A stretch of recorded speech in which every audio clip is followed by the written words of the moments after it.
nonprofits are behind the eight ball.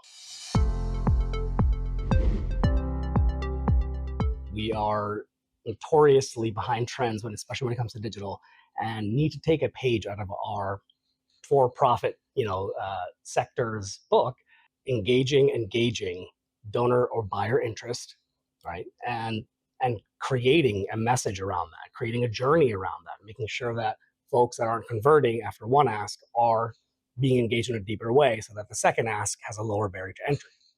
You're looking at these major brands across the Forbes 500.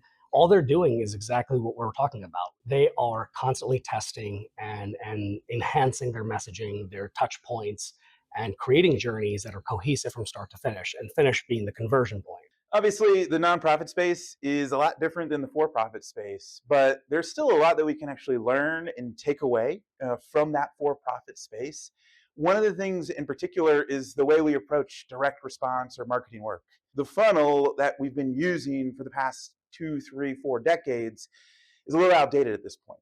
It's purely transactional. And we also know that the donor journey is not linear, right? There's multiple steps, it zigzags across channels.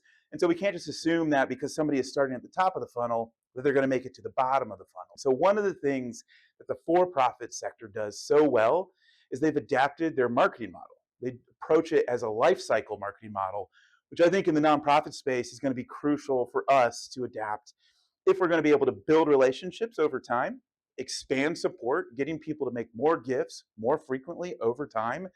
And ultimately, that's going to help us raise lifetime donor value and focus on the right things.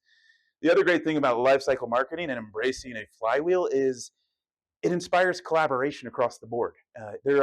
You have to work with different colleagues, with different teams to make sure that the friction in the flywheel, you're solving for that, and collaboration is crucial for those keys. So I think there's a lot we can take from that life cycle marketing, that flywheel approach that we see in the for-profit space, and just applying it to what we do in the nonprofit space. So not reinventing the wheel, just taking a different framework when it comes to strategic planning and when it comes to solving for the friction that we see so often with prospective donors actually converting.